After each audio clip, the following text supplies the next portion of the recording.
प्यारे बच्चों नमस्कार। कैसे हो आप सभी। मैं आशा करता हूं कि आप लोग बहुत ही अच्छे होंगे, स्वस्थ होंगे और आप सभी की पढ़ाई भी बहुत ही अच्छी चल रही होगी। बच्चों आज का क्लास आप सभी के लिए बहुत ही ज्यादा इम्पोर्टेंट है, क्योंकि आज के क्लास में हम लोग पढ़ने वाले हैं क्लास 12th बायोलॉजी का top 70 most important objective question. और यहाँ से आपके बोर्ड एग्जाम में हर एक बार प्रश्न पूछे जाते हैं। तो बच्चों आज के क्लास को बिल्कुल ध्यान से देखिएगा और आज के क्लास में दिए जाने वाले इन सारे प्रश्नों को आप लोग अच्छे से याद भी करते चलिएगा। ओके जी, चलिए फिर क्लास को स्टार्ट करते हैं। आप लोग भी हमारे साथ चैट सेक्शन में आंसर को लगाते चलिएगा और लास्ट में बताइएगा इस 70 ऑब्जेक्टिव में आप लोग सही कितना कर पाए हैं। ओके जी, चलिए पहला नंबर सवाल आपके सामने है। मानो ये एग्जाम का पेपर आपके सामने रख दिया गया है, तो बताना लास्ट में कितना सही कर पाते हो। देखिए पहला नंबर सवाल आपसे पूछा गया है, पैरामीशियम में किस प्रकार का द्विविखंडन होता है। बहुत ही इंपॉर्टेंट प्रश्न है, बताओ पैरामीशियम में किस प्रकार का द्विखंडन होता है। तो आपको याद रखना है सर, पैरामीशियम में जो होता है वो हमारा ट्रांसवर्स बाउंड्री फिजन होता है। करेक्ट आंसर बी हो जाएगा, यानी कि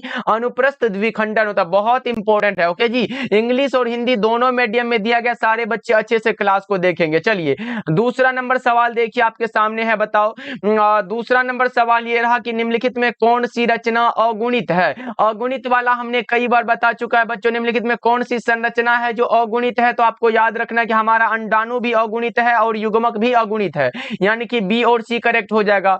ऑप्शन नंबर डी लगा रहे हो क्या बच्चों, बहुत ही अच्छा आंसर है, अच्छे से लगा लो आप लोग। चलो आगे बढ़ते हैं। तीसरा नंबर सवाल देखो, तीसरा नंबर सवाल पूछा गया, इनमें किसे बंगाल का आतंक कहा गया। सबसे इंपॉर्टेंट प्रश्न तो यही है कि भाई बंगाल का आतंक किसे कहा गया है। तो वे कहा गया है जलकुंभी को। कौन सा भाई, वाटर हाइचिंथ को कहा गया है। Correct answer option number B होगा बच्चों, याद रखिएगा ये प्रश्न कई बार पूछा गया आपके एग्जाम में। चलो आगे बढ़ते हैं। फोर्थ नंबर सवाल देखो, फोर्थ नंबर सवाल है मध्य चक्र पाई जाती है। मध्य चक्र एक होता है हमारा मेंस्ट्रुअल साइकिल और दूसरा होता है ओस्ट्रस साइकिल। हमसे ओस्ट्रस साइकिल पूछा गया, आप लोगों से बताओ गाय में भी होता है, भेड़ में भी होता है, कुत्ता में भी होता है, बकरी में होता है, भैंस में होता है, ये सब में होता है बच्चों।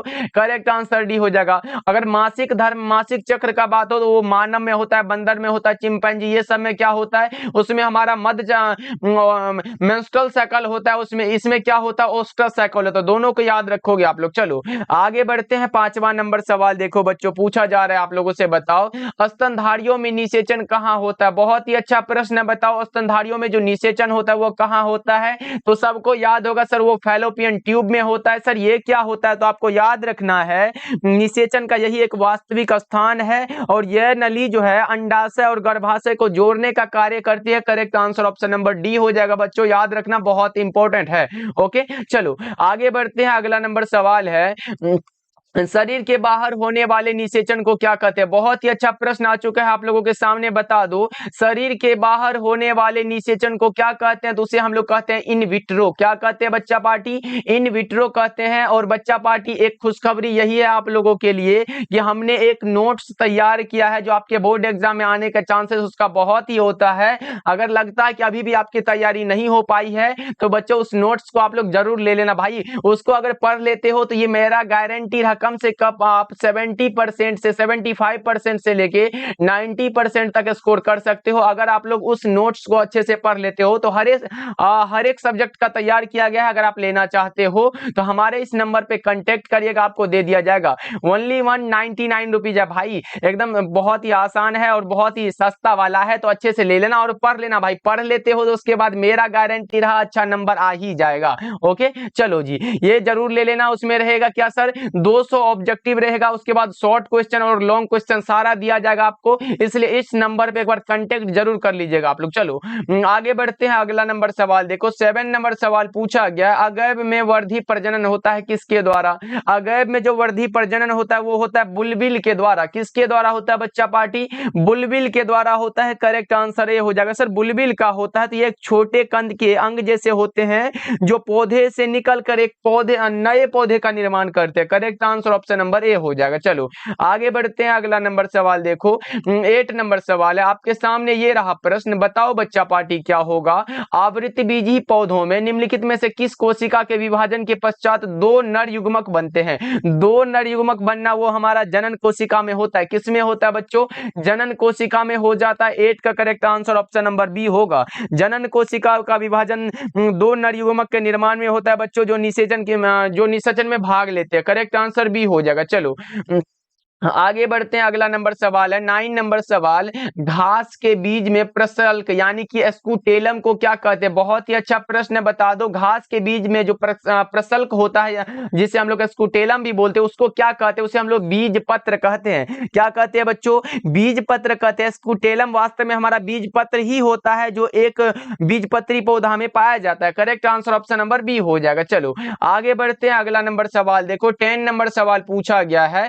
आप पिस्टिलेट शब्द का प्रयोग किया जाता है किसके लिए, तो पिस्टिलेट शब्द का प्रयोग होता है एक लिंगी स्त्री पुष्प के लिए। सही जवाब ऑप्शन नंबर बी होगा। याद रखना ये सारे के सारे प्रश्न आपके बोर्ड एग्जाम में पूछे जा चुके हैं, बहुत इंपॉर्टेंट क्लास है आज का। चलो आगे बढ़ते हैं, 11 नंबर सवाल देखो, 11 नंबर सवाल पूछा गया, स्त्री दल चक्र पुष्पों में बना होता है किससे मिलकर, तो हमारा स्टिग्मा से बना होता है, स्टाइल से बना होता है, ओवरी से बना होता है, यानी कि करेक्ट आंसर डी हो जाएगा सर, उपरोक्त सभी से मिलकर बना है। 11 का correct answer option number D हो जाएगा। चलो जी आगे बढ़ते हैं, 12 नंबर सवाल देखो, वायु परागन किस में नहीं होता है। वायु परागन देखो घास में होता है, मक्का में होता है, गेहूं में होता है, और सब में होता है, धान में होता है, ये सब में होता है, लेकिन सेल्विया में नहीं होता है। सर सेल्विया में कौन सा परागन होता है, तो सेल्विया में जो होता है ना बच्चा पार्टी, वो हमारा कीट परागन होता है। सेल्विया में कौन सा परागन बच्चों, कीट परागन, ये भी आप लोग याद रख लो। चलो आगे बढ़ते हैं, 13 नंबर सवाल देखो, 13 नंबर सवाल है, इनमें कौन सा फल कूट फल है। कूट फल हम जानते हैं कि सर सेब को कहते हैं, कौन सा फल है जो कूट फल है, करेक्ट आंसर डी हो जाएगा। 13 नंबर सवाल का जवाब डी लगा लो बच्चों, सही हो जाएगा। चलो जी 14 नंबर सवाल देखो, भूमि फलनी फल कौन सा है। भूमि फलनी फल जो होता है वो मूंगफली होता है। कौन सा होता है, मूंगफली होता है। राइट आंसर आपका ऑप्शन नंबर बी हो जाएगा। चलिए आगे बढ़ते हैं, 15 नंबर सवाल देखिए, भ्रूणकोश की सेंट्रल कोशिका क्या होती है। भ्रूणकोश की सेंट्रल कोशिका है जिसका नाम है द्वितीयक केंद्रक। कौन सा है बच्चों, 15 नंबर का क्या लगा रहे हो, ऑप्शन नंबर बी आपका बिल्कुल ही सही आंसर हो जाएगा। 15 का बी लगाना आप लोग। चलो 16 नंबर सवाल की ओर बढ़ते हैं, ये रहा हमारे सामने प्रश्न, बताओ भारतीय आवृतबीजी भ्रूण विज्ञान के जनक कौन है। भारतीय आवृतबीजी भ्रूण विज्ञान के जनक का जो नाम है वो है पंचानन महेश्वरी, यानी कि शॉर्टकट में पी महेश्वरी बोलते हैं। सही जवाब ऑप्शन नंबर डी हो जाएगा। चलो आगे बढ़ते हैं, 17 नंबर सवाल देखो, 17 नंबर सवाल है, एक प्रारूपिक आवृतबीजी भ्रूणकोश प्रायः कितने कोशिकीय होते हैं, ये बताना है आप लोगों को। तो बोलोगे सर एक हमारा उसमें अंडाणु होता है, दूसरा हमारा दो सहायक कोशिका होता है, और एक हमारा उसमें केंद्रक होता है, और 3 क्या होता है उसमें, एंटीपोडल्स कोशिका होता है। तो देख लो कितना हुआ, 7 होता है, 7 कोशिकीय होता है। करेक्ट आंसर डी हो जाएगा। चलो आगे बढ़ते हैं, 18 नंबर सवाल देखिए, हीमोकोरियल अपरा निम्नांकित में से किस में पाया जाता है। हीमोकोरियल अपरा जो पाया जाता है वो किस में पाया जाता है, जल्दी जल्दी से बता दो बच्चा पार्टी। तो बोलोगे सर हीमोकोरियल अपरा जो है गर्भावस्था के दौरान मां और भ्रूण के बीच पोषण और गैसों का आदान प्रदान करने के लिए होता है, यानी कि मानव में होता है। करेक्ट आंसर सी हो जाएगा। 18 नंबर सवाल का जवाब करेक्ट आंसर सी हो जाएगा। चलो जी आगे बढ़ते हैं, 19 नंबर सवाल देखिए, गेस्टुलेशन वह प्रक्रिया है जिसमें क्या होता है। गेस्टुलेशन वह प्रक्रिया है जिसमें क्या होता है, कोशिकीय गतियां होती है। क्या होती है बच्चों, कोशिकीय गतियां होती है। 19 नंबर सवाल का जवाब करेक्ट आंसर सी हो जाएगा। और बच्चा पार्टी में तो बार बार यही बोलना चाहूंगा कि अभी भी तैयारी नहीं हो पाई है तो टेंशन मत लो, उस नंबर पे कॉल करना, हमने बताया है इस पे कॉल करना, आपको सारा कुछ बता दिया जाएगा। भाई ऐसे नहीं, सारा कुछ बता दिया जाएगा, एकदम नोट्स एकदम बहुत अच्छा है, तैयार किया गया है, जो कि आपके एग्जाम के लिए बहुत इंपॉर्टेंट है। पिछले साल भी हमने गैस कराया था और वही एग्जाम में छपा था। क्या दिया हमने, 70, 70, 82, 16, 85। ओके चलो आगे बढ़ते हैं, अगला नंबर सवाल देखो, 20 नंबर सवाल पूछा जा रहा है, क्या परिपक्व शुक्राणु के शीर्ष पर एक टोपीनुमा संरचना पाई जाती है, उसे हम लोग क्या कहते हैं, एक्रोसोम बोलते हैं। क्या बोलते हैं बच्चों, एक्रोसोम बोलते हैं। 20 का करेक्ट आंसर ए हो जाएगा। और इस 70 ऑब्जेक्टिव को तो अच्छे से जरूर याद कर लेना। देखो वेलिस्नेरिया में किस प्रकार का परागण होता है? वेलिस्नेरिया में जो परागण होता है वो कैसा होता है, ये जल्दी जल्दी से बता दो बच्चों। तो वो हमारा हो जाता है जल परागण। करेक्ट आंसर ए हो जाएगा। चलो आगे बढ़ते हैं। 22 नंबर सवाल देखिए, अनुन्मील्य परागण वाले पौधों में निश्चित रूप से क्या होता है? अनुन्मील्य परागण वाले पौधों में जो निश्चित रूप से होता है उसका नाम होता है स्वपरागण, जिसको हम लोग सेल्फ पॉलिनेशन भी बोलते हैं। करेक्ट आंसर ए हो जाएगा। चलो आगे बढ़ते हैं। 23 नंबर सवाल देखिए, निम्नलिखित में कौन कोशिका अगुणित है? यहाँ कोशिका का बात हो रहा है, आप लोगों से बताओ कौन सा होगा? तो वो हमारा द्वितीयक अंडक होता है जो अगुणित है। करेक्ट आंसर सी हो जाएगा बच्चों, याद रखोगे। Correct answer option number C हो जाएगा। चलो आगे बढ़ते हैं, यहाँ युग्मक का बात नहीं हुआ। चलो आगे बढ़ते हैं। 24 नंबर सवाल है, यौवनारंभ के समय प्रथम आर्तव चक्र क्या कहलाता है? यौवनारंभ के समय प्रथम आर्तव चक्र जो कहलाता है उसका नाम होता है रजो दर्शन। क्या होता है बच्चों? रजो दर्शन होता है। Correct answer option number C हो जाएगा 24 का। चलो जी आगे बढ़ते हैं। 25 नंबर सवाल देखो, कॉर्पस ल्यूटियम के द्वारा स्रावित होने वाला हार्मोन कौन सा होता है? कॉर्पस ल्यूटियम के द्वारा स्रावित होने वाला हार्मोन है जिसका की नाम होता है प्रोजेस्टेरॉन। क्या होता है बच्चों? Progesterone. Correct answer option number C हो जाएगा। ये सब करेक्ट आंसर है, याद रखिएगा आप लोग। चलो 26 नंबर सवाल देखिए, पूछा जा रहा है क्या, टेपेटल कोशिका क्या दर्शाती है? टेपेटल कोशिका जो दर्शाती है वो क्या दर्शाती है बच्चों, बता दो। वो हमारा एंडोमाइटोसिस तथा बहुगुणिता दोनों को दर्शाती है। Correct answer option number D होगा बच्चों, याद रखोगे। यहाँ देखो एंडोमाइटोसिस कोशिका विभाजन ये तो दर्शाता ही है, लेकिन हमारा बहुगुणिता भी दर्शाता है, इसलिए करेक्ट आंसर डी को लगाना। चलो आगे बढ़ते हैं। 27 नंबर सवाल देखो, 27 नंबर सवाल है, कैपेसिटेशन एक प्राकृतिक क्रिया है जो होती है, किसमें होती है ये जल्दी से बता दो। तो कैपेसिटेशन एक प्राकृतिक क्रिया है जो होती है मादा जनन मार्ग में। करेक्ट आंसर बी हो जाएगा। 27 का बी लगाना बच्चों, बिल्कुल ही सही आंसर है। चलो आगे बढ़ते हैं। 28 नंबर सवाल देखो, एमनियोसेंटेसिस द्वारा विश्लेषण होता है, क्या होता है जल्दी से बता दो। एमनियोसेंटेसिस के द्वारा जो विश्लेषण होता है वो किसका होता है? वो होता है एमनियोटिक द्रव का होता है। सही जवाब 28 का ऑप्शन नंबर सी हो जाएगा। सारे बच्चे सी को लगा रहे हो क्या बच्चा पार्टी? बहुत अच्छे। और बच्चों आप लोग क्लास को एकदम लाइक करते चलना, जितने भी बच्चे जुड़ रहे हो हमारे साथ जुड़ते चले जा रहे हो, सारे बच्चे क्लास को लाइक करते चलिएगा, तब मजा आता है पढ़ाने में। इसलिए सारे बच्चे क्लास को लाइक कर लीजिएगा। और हमारे साथ डेली क्लास करना चाहते हो तो शाम के 6 बजे और शाम के 8 बजे ज्वाइन करना क्लास को। चलो आगे बढ़ते हैं। 29 नंबर सवाल देखो, कॉपर टी किससे बचाव का कार्य करता है? कॉपर टी रोकता है फर्टिलाइजेशन को। फर्टिलाइजेशन किसे कहते हैं सर? तो नर युग्मक तथा मादा युग्मक के संलयन को ये रोकता है, उसे हम लोग निषेचन कहते हैं। करेक्ट आंसर सी हो जाएगा। चलो आगे बढ़ते हैं। अगला नंबर सवाल देखिए, 30 नंबर सवाल है, एक नई गर्भ निरोध गोली जो गैर स्टेरॉइडल होता है उसे क्या कहते हैं? उसे हम लोग सहेली बोलते हैं। क्या बोलते हैं बच्चा पार्टी? सहेली बोलते हैं। करेक्ट आंसर क्या होगा? 30 नंबर सवाल का जवाब सी हो जाएगा। चलो आगे बढ़ते हैं। अगला नंबर सवाल देखो, 31 नंबर सवाल आपके सामने है, तो जल्दी से बता दो, एक शुक्राणु को सीधा अंडाणु में प्रवेश कराने की कौन सी विधि है? तो आप बोलोगे सर ICSI है। करेक्ट आंसर भी हो जाएगा।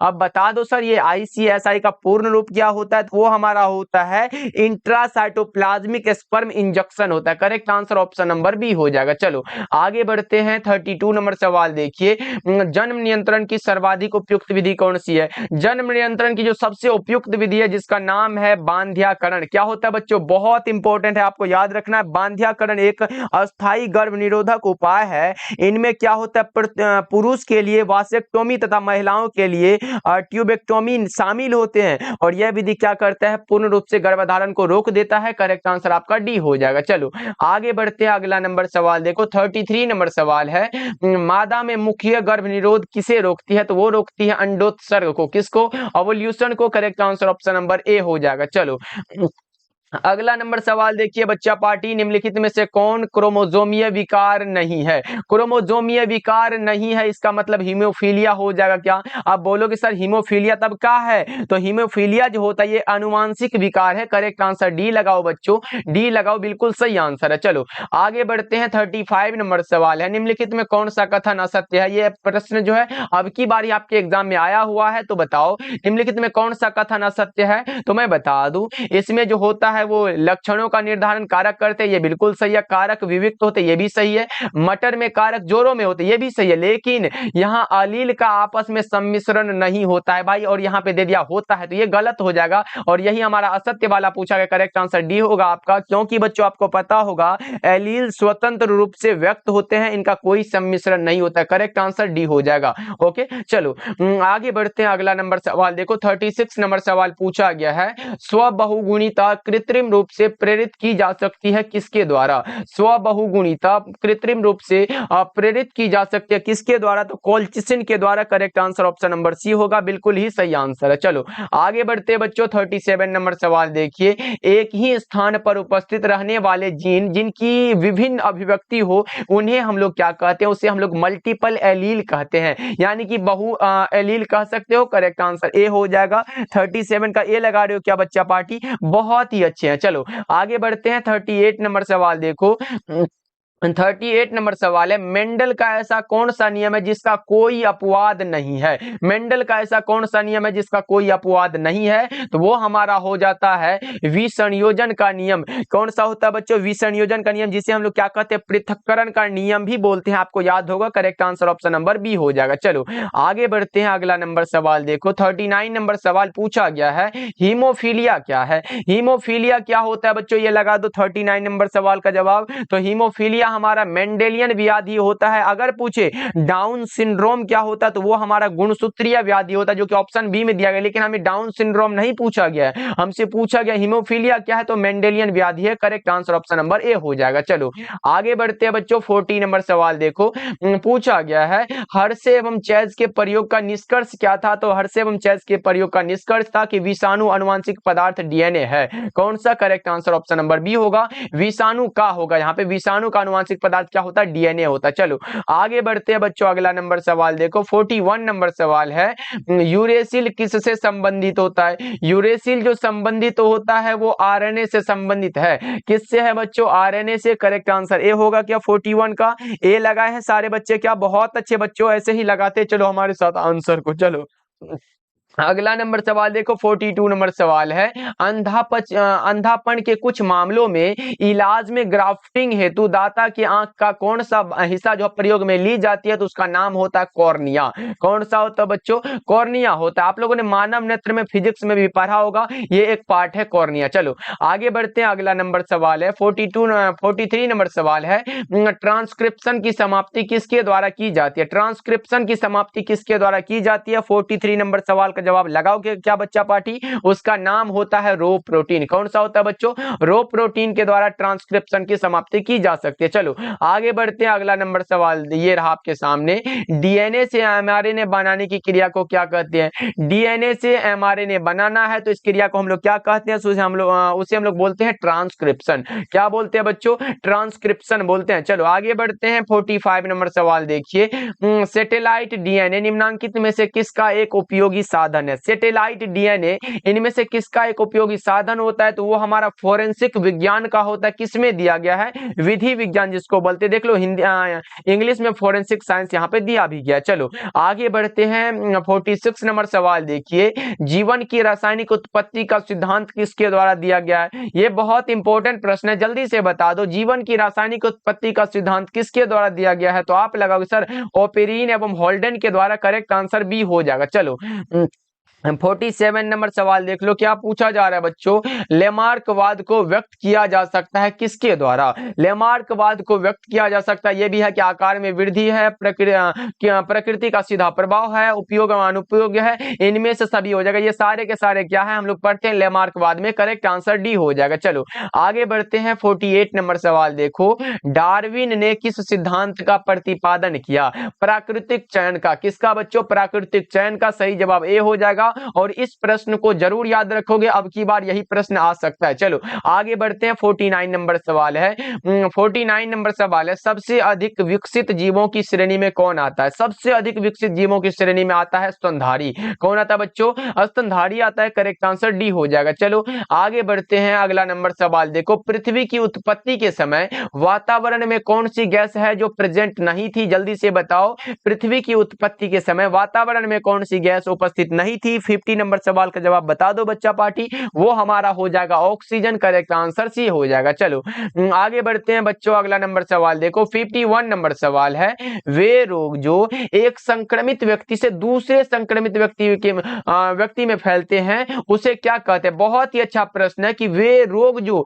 एक संक्रमित व्यक्ति से दूसरे व्यक्ति में संक्रमण के माध्यम से फैलते हैं उसे हम लोग संक्रामक रोग कहते हैं। जैसे मान लो ना भाई, एग्जांपल के लिए अगर कोई मलेरिया हो गया, कोविड-19 हो गया, सर्दी जुकाम हो गया, ट्यूबरकुलोसिस हो गया, ये सब क्या है, एक दूसरे से दूसरे में फैलने वाला रोग है। Correct answer option number A हो जाएगा। चलो आगे बढ़ते हैं, अगला नंबर सवाल देखो 52 नंबर सवाल है, मलेरिया रोग फैलता है किसके द्वारा। मलेरिया वाला जो रोग फैलता है ना बच्चों, ये फैलता है मादा एनोफिलिस मच्छर के कारण। करेक्ट आंसर सी हो जाएगा। चलो ये सब आसान आसान प्रश्न कर लेते हैं। इनमें कौन जीवाणु जनित रोग है। जीवाणुओं के द्वारा होने वाला रोग कुष्ठ रोग होता है, क्षय रोग होता है, हैजा होता है, उपरोक्त सभी। करेक्ट आंसर डी हो जाएगा। ओके चलो आगे बढ़ते हैं 54 नंबर सवाल देखिए, रक्त में प्रतिरक्षी किनके द्वारा स्रावित होते हैं। रक्त में प्रतिरक्षी जो स्रावित होते हैं वो किनके द्वारा होते हैं, ये आप बताओगे क्या। वो हमारा लिम्फोसाइट होता है। 54 नंबर सवाल का जवाब सी हो जाएगा। एक जो होता है वो टी लिम्फोसाइट होता है, दूसरा कौन सा होता है, बी लिम्फोसाइट होता है, लेकिन दोनों का निर्माण कहां होता है, अस्थि मज्जा में होता है। चलो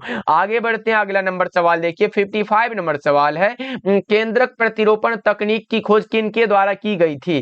केंद्रक प्रतिरोपण तकनीक की खोज जो किया गया है वो किया गया ब्रिग्स के द्वारा। करेक्ट आंसर सी हो जाएगा। 55 का सी लगा रहे बच्चा पार्टी, बहुत अच्छे लगाते चलेंगे और क्लास को लाइक करते चलेंगे। चलो अगला नंबर सवाल देखो पूछा जा रहा है बच्चा पार्टी, अगला नंबर सवाल है, टेटनस रोग क्या कहलाता है। टेटनस रोग का दूसरा नाम लोकजो भी है। करेक्ट आंसर सी लगा लो बच्चा पार्टी। ये सब आसान आसान प्रश्न है, 56 का सी लगा सकते हो आप लोग। चलो आगे बढ़ते हैं 57 नंबर सवाल देखो, आपसे पूछा जा रहा है बच्चा पार्टी, सिंड्रोम का अर्थ क्या होता है। सिंड्रोम का अर्थ होता है लक्षणों का समूह। कौन सा बच्चों, करेक्ट आंसर डी में दिया गया, लक्षणों का समूह होता है सिंड्रोम का अर्थ। चलो आगे बढ़ते हैं 58 नंबर सवाल है, इनमें कौन सी मछली मेजर कॉर्प नहीं है। नहीं है पूछा गया आप लोगों से, तो नैनी मछली क्या है, मेजर कॉर्प नहीं है। करेक्ट आंसर सी हो जाएगा। चलिए आगे बढ़ते हैं 59 नंबर सवाल देखिए, निम्नलिखित में कौन सी बीमारी मुर्गियों में होती है। और यह प्रश्न हमें जहां तक याद है कि ये 2022 के एग्जाम में पूछा गया है, तो बता दो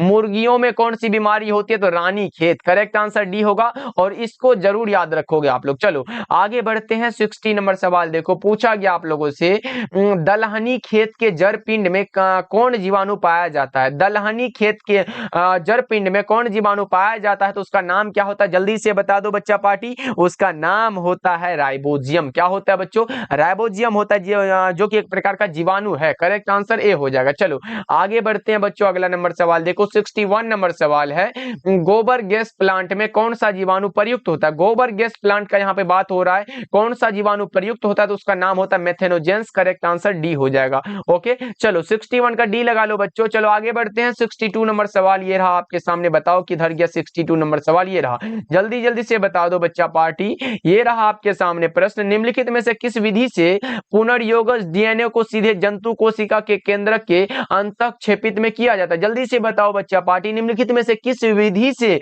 पुनर्योगज डीएनए को सीधे जंतु कोशिका के केंद्रक में अंतःक्षेपित किया जाता है, तो उसका नाम होता है कौन सा, अंत सूक्ष्म अंतःक्षेपण। करेक्ट आंसर डी होगा बच्चों, याद रखोगे, बहुत इंपॉर्टेंट है, माइक्रो इंजेक्शन बोलते हैं। चलो आगे बढ़ते हैं, अगला नंबर सवाल देखो 63 नंबर सवाल है आपके सामने, बताओ क्या पूछा गया है, निम्नांकित में से कौन सा प्रतिबंधन एंजाइम नहीं है। नहीं है पूछा गया है, इकोराई होता है, बाम हाई भी होता है और हिंद ट्रिपल आई भी होता है, लेकिन पैक्टिनेज नहीं होता है। करेक्ट आंसर डी होगा आपका। चलो आगे बढ़ते हैं 64 नंबर सवाल है आपके सामने, बताओ गोल्डन राइस में किस विटामिन को स्थानांतरित किया गया है। बताओ सुनहरा धान में कौन सा विटामिन पाया जाता है, उसका नाम है vitamin A. Correct answer B होगा। और इस प्रश्न को एकदम घुमा फिरा के पूछा जा रहा है बच्चा पार्टी, लेकिन ध्यान में रहे हमारा आंसर वही होगा जो होना है। चलो आगे बढ़ते हैं 65 नंबर सवाल देखो, 65 नंबर सवाल है, एलाइजा का प्रयोग किन बीमारियों के पहचान में किया जाता है, तो वो होता है हेपेटाइटिस होता है, एड्स होता है, थायराइड होता है। इनमें से सभी ये सारे के सारे बीमारी में एलाइजा का प्रयोग होता है। करेक्ट आंसर डी होगा। चलो आगे बढ़ते हैं अगला नंबर सवाल। देखो 66 नंबर सवाल है, रामदेव मिश्र का नाम किस क्षेत्र में अनुसंधान से जुड़ा है? तो वो है हमारा इकोलॉजी यानी कि पारिस्थितिकी। करेक्ट आंसर 66 का correct answer option number A हो जाएगा। चलो अगला नंबर सवाल देखिए 67 नंबर सवाल है आपके सामने, विज्ञान जो आनुवंशिकी को पर्यावरण से जोड़ती है उसका नाम क्या होता है बच्चों? विज्ञान जो आनुवंशिकी को पर्यावरण से जोड़ती है उसका नाम होता है हमारा, जल्दी से बता दो, उसका नाम होता है जी इकोलॉजी। करेक्ट आंसर सी हो जाएगा। इसको याद रखना, ये नया प्रश्न है लेकिन इंपॉर्टेंट है। ओके चलो आगे बढ़ते हैं। अगला नंबर सवाल देखो 68 नंबर सवाल है, विश्व में पाए जाने वाले जैव विविधता का हॉट स्पॉट की संख्या में कौन सी है? तो वो होता है कौन सा? 34 होता है क्या बच्चों? करेक्ट आंसर सी हो जाएगा। चलो 69 नंबर सवाल देखिए पूछा गया है, प्रदूषण जो अम्ल वर्षा करता है तो बताओ वो कौन सा होता है? तो वो होता है सल्फर डाइऑक्साइड। करेक्ट आंसर ये हो जाएगा। बच्चों आपको पता होना चाहिए जब वर्षा जल का पीएच जो है 5.6 से कम होता है, किससे? ऑब्जेक्टिव में आ सकता है कि वर्षा जल का मान पीएच से कम कितना से कम होगा जब अम्ल वर्षा कहलाएगा? वो हमारा 5.6 से अगर कम होता है तो वो जल अम्ल वर्षा कहलाता है। करेक्ट आंसर ए हो जाएगा। चलो आगे बढ़ते हैं 70 नंबर सवाल देखो, ग्रीन मफलर किस प्रकार के प्रदूषण के निदान हेतु प्रयुक्त होता है? बताओ। ग्रीन मफलर जो होता है वो ध्वनि प्रदूषण के निदान हेतु प्रयुक्त है। करेक्ट आंसर क्या होगा बच्चों? ऑप्शन नंबर डी हो जाएगा। ओके चलो बच्चों आज के क्लास में हम लोगों ने किया 70 मोस्ट इंपोर्टेंट ऑब्जेक्टिव। तो जल्दी जल्दी से बता दो इस 70 ऑब्जेक्टिव में आप लोग सही कितना कर पाए? सारे बच्चे कमेंट करके जरूर बताना बच्चों, और क्लास कैसा लगा ये भी कमेंट करके आप लोग बताना। उसके बाद अगर पीडीएफ नोट्स लेना चाहते हो तो इस नंबर पे आप लोग कांटेक्ट करना, वही वाला सारा पीडीएफ आपको दे दिया जाएगा। भाई कुछ भी नहीं पढ़े हो कोई बात नहीं, घबराना नहीं है, इसलिए इस पे कांटेक्ट करना, हमसे बात कर सकते हो, जो भी दिक्कत हो हमसे पूछ भी सकते हो। ओके चलो इस पे कॉल कर लेना, मैसेज कर लेना, आपको पीडीएफ जल्दी से दे दिया जाएगा। ओके मिलते हैं फिर अगले क्लास में बच्चों, आप अपना ध्यान रखिएगा।